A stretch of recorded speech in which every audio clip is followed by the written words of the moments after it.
Adobe Premiere Pro သင်ခန်းစာတွေထဲမှာဒီနေ့ပြောပြပေးသွားမယ့်အကြောင်းအရာကတော့ creating timeline ဖြစ်ပါတယ်။ creating timeline ဆိုတာက timeline တစ်ခုကိုဖန်တီးခြင်းလို့အဓိပ္ပာယ်ရပါတယ်။ဒီ timeline တစ်ခုကိုဘာကြောင့်ဖန်တီးရတာလဲ။ timeline ဆိုတာဘာတွေသုံးဝင်တာလဲဆိုတာကိုရှင်းပြရမယ်ဆိုရင် timeline ဆိုတာဒီ video clip တွေကိုဒီ timeline လို့ခေါ်တဲ့ panel ပေါ်ကိုတင်ပြီးတော့မှမလိုချင်တဲ့အပိုင်းတွေကိုဖြတ်ထုတ်ဖယ်ရှားပြီးတော့မှလိုချင်တဲ့အပိုင်းတွေနဲ့ဆက်ရတဲ့ editing လုပ်ငန်းစဉ်တွေကိုလှုပ်ဆောင်ရတဲ့ panel တစ်ခုဖြစ်ပါတယ်။ပြောရမယ်ဆိုရင်တော့ဒီ timeline panel ဒီediting လုပ်တဲ့နေရာမှာအလုပ်အများဆုံးလုပ်ရတဲ့ panel လို့ပြောရင်လည်းမမှားပါဘူး။ဒါကြောင့်အခုဗီဒီယိုလေးမှာဒီ timeline တစ်ခုကိုဘယ်လိုပြုလုပ်ရမလဲဘယ်လိုဖန်တီးရမလဲဆိုတဲ့အကြောင်းအရာလေးတွေကိုရှင်းပြပေးသွားမှာဖြစ်ပါတယ်။အဲ့တော့ကျွန်တော်တို့အတူ Adobe Premiere Pro software တွေကိုဝင်ပြီးတော့လေ့လာကြည့်ရအောင်။ Premiere Pro ပဲဖြစ်ဖြစ်တခြားသောဘယ် editing software ပဲဖြစ်ဖြစ်เนาะ timeline ဆိုတာတော့အရေးကြီးပါတယ်။ timeline ဆိုတဲ့ panel ကဘာအတွက်လုပ်ရတယ်လဲဆိုရင်ကျွန်တော်တို့ရဲ့ရုပ်သံတွေပေါ့နော်ရုပ်တွေဗီဒီယိုတွေ audio တွေကို edit လုပ်ဖို့အတွက် timeline ဆိုတဲ့ panel မှာလုပ်ရတာဖြစ်ပါတယ်အဲ့တော့ timeline တစ်ခုကိုရင်ဆုံးစပြီးတော့တိဆောက်ရမှာဖြစ်ပါတယ်အဲ့တော့ဒါဆိုရင်ဒါ project panel ဆိုတာတည်ပြီးသားဖြစ်ပြီးဒီထဲမှာလည်းပို့လုပ်မဲ့ဗီဒီယိုတွေကို input နဲ့ဆွဲထည့်ပြီးသွားပြီဆိုပါစို့เนาะအဲ့ဒီအကြောင်းနဲ့ပတ်သက်ပြီးတော့လည်းရှေ့က video file လေးတွေမှာပြောပြခဲ့ပြီးဖြစ်ပါတယ် timeline ဆိုတာကဒီဘက်မှာ timeline no sequence လို့ပြထားတယ်ပေါ့နော်timeline no sequence ဆိုတာဒါ timeline ဆိုတဲ့ panel ကြီးကတော့ရှိတယ်ဒါပေမဲ့ဒီထဲမှာ sequence မရှိသေးဘူးပေါ့နော် sequence ဆိုတာဘာနဲ့လာသက်တန်တူလဲဆိုတော့စာအုပ်ထဲမှာဆိုရင်စာရွက်တွေနဲ့လာသက်တန်တူတယ်ပေါ့နော်ဒီ timeline ဆိုတာကြီးကစာအုပ်ဆိုတဲ့သဘောမျိုးထားမယ်ဆိုရင်အထဲကဒါစာမျက်နှာတွေပေါ့နော်အဲ့တော့အခုကျွန်တော်တို့ကဒီအလုပ်လုပ်မဲ့တိဖြတ်လုပ်မဲ့ဟာကိုစာရွက်သဘောမျိုးထားသဘောထားပြီးတော့ sequence အနေနဲ့အသစ်စောက်လိုက်မယ်အဲဒီ sequence ကိုခေါ်မယ်ဆိုရင်ဘယ်ကနေခေါ်မလဲဆိုရင်ဒီ project panel ရဲ့အောက်ဘက်က new item ဆိုတာလေးရှိတယ် mouse pointer လေးတင်လိုက်ရင် new item လို့ပြတယ်ပေါ့နော်အဲ့ဒါလေးကိုကလစ်တစ်ချက်နှိပ်လိုက်မယ်ဆိုရင်အပေါ်ဆုံးမှာ sequence ဆိုတာလေးရှိတယ်အဲဒီ sequence ဆိုတာလေးကိုရွေးလိုက်မယ်ပေါ့နော်အဲ့ဒီမှာဆိုရင်တော့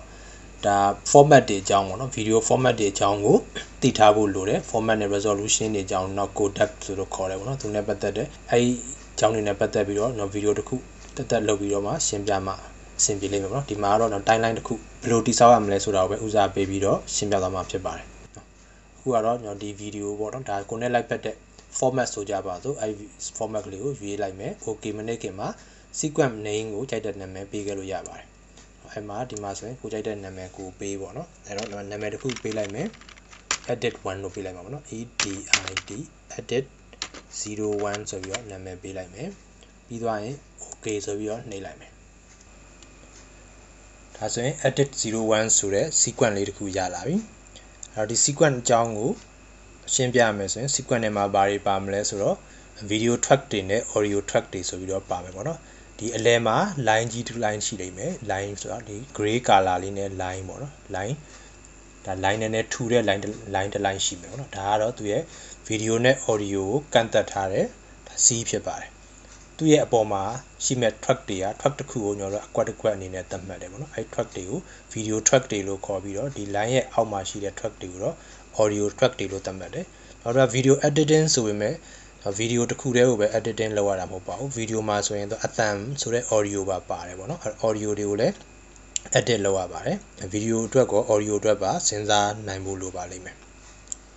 ဒီမှာဆိုရင်တော့ video မှာဆိုရင်ဒါ V1 V2 V3 ဆိုပြီးတော့ရှိလိမ့်မယ်ပေါ့နော်ပြီးအောက်မှာလည်း audio အတွက်ကို A1 A2 A3 ဆိုပြီးတော့အမြင်ရပါလိမ့်မယ်ဒါဒီ track 3ခုကဒါ video track တွေဖြစ်ပါတယ်အဲ့တော့အပေါ်မှာဒါလောလောဆယ် default setting နေနဲ့ပေးထားတာပေါ့နော်ကိုကနောက်ထပ် video track တွေလိုအပ်မယ်ဆိုရင်အပေါ်မှာထပ်ပြီးတော့ video V4 V5 စသဖြင့်ပေါ့နော်ကျွန်တော်ဆက်ပြီးတော့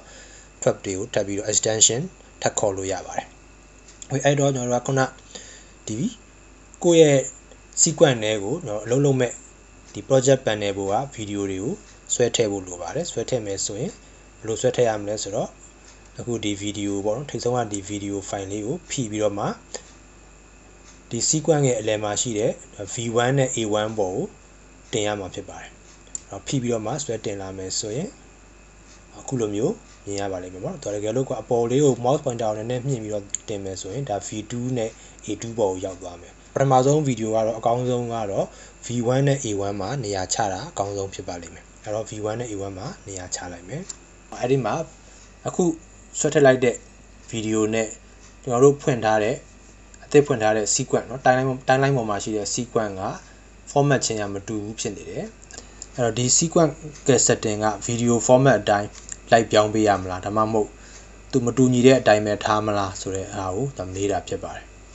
အဲ့တော့ဒီမှာဆိုရင် keep existing setting ဆိုတဲ့အတိုင်းပဲကျွန်တော်ထားကြည့်လိုက်မယ်ဒီအောင်ပြရဆိုတော့ဗာလဲဆိုတော့ဒီ format နဲ့ကျွန်တော်ဒီက video format နဲ့ sequence နဲ့ဒါမကိုက်ညီတဲ့သဘောပေါ့နော်အဲ့တော့အဲ့လိုမျိုးဒီပေါ်မှာအနီအောင်ဗားရန်လေးပြပြီးဆိုရင်ဒီလိုမျိုး sequence ကိုရှောင်တာကောင်းပါတယ်နောက်တစ်ခုထပ်ပြီးလုပ်ကြည့်လိုက်မယ်လုပ်ပြကြည့်မယ်ခုနလိုပဲ new item နောက်ထပ် sequence ဆိုပြီးတော့ခေါ်လိုက်မယ်ဒီတစ်ခါတော့ edit 02ပေါ့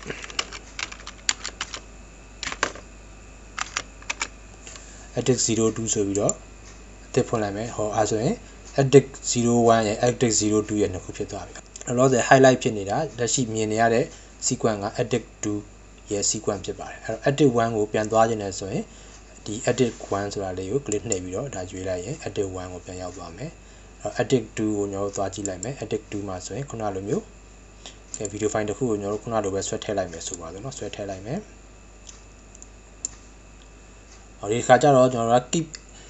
keep existing setting လို့ခုနကရွေးခဲ့တယ်အခုမရွေးတော့ဘဲနဲ့ change sequence setting ပေါ့နော်ရွေးလိုက်မယ်ဘယ်လိုမျိုးလဲဆိုတော့ဒါဒီ video တိုင်းကို sequence setting ကိုvideo နဲ့လိုက်ရောညီထွေမဲ့ sequence setting မျိုးကိုလိုက်ပြောင်းပေးဖို့ပေါ့နော်အဲ့ဒါမျိုးကျွန်တော်ရွေးလိုက်မယ်ဆိုကြပါစို့ဟောဒါဆိုရင်တော့သူကခုနလိုမနီတော့ဘဲနဲ့သူအဝါရောင်လေးပြသွားပြီဒါဆိုရင်တော့သူကဒီကျွန်တော်တို့အလုပ်လုပ်မဲ့ video နဲ့လိုက်ရောညီထွေမှုရှိတဲ့ sequence ကိုသူကပြုလုပ်ပေးထားတာ setting တွေကိုချိန်ပေးသွားတာဖြစ်ပါတယ်ဒါဆိုရင်အခုဒီ video clip ရဲ့ format နဲ့လိုက်ရောညီထွေတဲ့ sequence ကိုရသွားပြီပေါ့နော်ဒါခုန edit 01ဆိုတဲ့ sequence ကတော့လိုက်ရောညီထွေမှုမရှိတဲ့အတွက်ကြောင့်မလို့အခုလိုမျိုးနေနေတယ် edit 2မှာဆိုရင်တော့ဒါအဆင်ပြေသွားတယ်ပေါ့နော်အဆင်ပြေတဲ့အတွက်ကြောင့်မလို့ဒါမနေတော့ဘူးပေါ့နော် okay အဲ့ဒါဆိုရင်ကိုလုံးလုံးမဲ့ video နဲ့အကိုက်ညီဆုံး sequence ကိုအသစ်ဖန်တီးလို့ရတဲ့အလွယ်ကူဆုံးနည်းလမ်းကတော့ဘာလဲဆိုရင်ဒီ video တစ်ခုကိုဆက်လက်မှတ်လိုက်မယ်မှတ်လိုက်ပြီးသွားရင်သူ့ကိုဖိပြီးတော့ drag and drop နဲ့ခုန new item ပေါ်ကိုဆွဲတင်လိုက်မယ် new item ပေါ်ဆွဲတင်လိုက်လို့အဲ့ဒီမှာအပေါင်းလက္ခဏာအမဲရောင်ပေါင်းလက္ခဏာပုံစံလေးပေါ်လာပြီဆိုရင်လွှတ်လိုက်မယ်ဟောဒါဆိုရင်နောက်ထပ်သူ sequence အသစ်တစ်ခုထပ်ပြီးတော့ဖွင့်ပေးသွားပြီပေါ့နော် sequence အသစ်တစ်ခုဖွင့်ပေးသွားပြီအဲ့တော့ဒီဟာဆိုရင်ဗာလဲဆိုတော့ခုနရွေးလိုက်တဲ့ video နဲ့အကိုက်ညီဆုံးနော် sequence ကိုauto ဒါဖွင့်ပေးသွားတာဖြစ်ပါတယ်နာမည်ကကြတော့ sequence name ကကြတော့ဗာနာမည်ဖြစ်သွားလဲဆိုတော့ video ရဲ့နာမည်ဖြစ်သွားတယ်ပေါ့နော် video ရဲ့နာမည် VID ဒါနောက်က code number တွေတယ်နော်အဲ့လိုမျိုးဖြစ်သွားတယ်ပေါ့နော် file တွေကစောစောတုန်းက4 file ပဲရှိတယ်ပေါ့နော်နောက်ထပ်ဘယ်နှခုဖြစ်သွားပြီလဲဆိုတော့4 file ကနေနောက်ထပ်3 file ထပ်ဖြစ်သွားတယ်ပေါ့နော်ဒီမှာ edit 2ရဲ့ edit 1ရဲ့ sequence ဖြစ်ပါတယ်ဒါ edit 2ရဲ့ sequence ဖြစ်ပါတယ်ဆိုတော့ဒါကတော့ဒါနောက်တတိယမြောက် edit နော်ဒီက VID ဆိုတဲ့နာမည်နဲ့အဲ့ဒါကိုနာမည်ပေးခြင်းနဲ့ဆိုလဲဒီကနေမှာနာမည်ပေးလို့ရပါတယ် EDID edit 03ဟောဒါဆိုဒီမှာလဲလိုက်ပြောင်းသွားတယ်ပေါ့နော်ဒါဆိုရင် edit 1ရယ်2ရယ်3ရယ်ဆိုပြီးတော့ဖြစ်သွားတယ်ပေါ့နော် okay အဲ့ဒါဆိုရင်တော့ဒါ Adobe Premiere Pro software မှာ timeline တစ်ခုကိုဘယ်လိုဖန်တီးမလဲ timeline တစ်ခုနဲ့ပတ်သက်တဲ့သိတိုက်တဲ့အကြောင်းအရာလေးတွေကိုဒါသိလောက်ပြီလို့တော့ဒါထင်ပါတယ်နောက်လာမယ့် video တွေကြရင်တော့ဒီ timeline ထဲမှာ video clip တွေကိုဘယ်လိုဖြတ်မလဲဘယ်လိုဖယ်ထုတ်မလဲ remove လုပ်မလဲပေါ့နော်ပြီးသွားရင်နောက်ထပ်ဘယ်လိုဆက်မလဲဆိုတဲ့အကြောင်းအရာနဲ့ပတ်သက်တဲ့ lesson လေးတွေကိုဆက်ပြီးတော့ပြောပြပေးသွားမှာဖြစ်ပါတယ်okay အဲ့ဒါဆိုရင်တော့နောက်ထပ်လာမယ့် video တွေကိုကြည့်ရှုဖို့အတွက်ကျွန်တော်ရဲ့ Gambi Studio မြန်မာ channel လေးကို subscribe လုပ်ကြသေးဘူးဆိုရင်တော့ subscribe လုပ်ထားပေးဖို့ပြောချင်ပါတယ်နောက်ပြီးတော့မရှင်းလို့မေးချင်တာပဲဖြစ်စီနောက်ကြံပေးချင်တာပဲဖြစ်စီ comment မှာရေးပေးသွားကြဖို့လည်းတောင်းဆိုပါတယ်ဒီနေ့ video လေးတော့ဒီလောက်နဲ့ပဲထားလိုက်ပါမယ်နောက် video တွေကြာရင်ထပ်ပြီးတော့ဆုံတွေ့ကြပါမယ်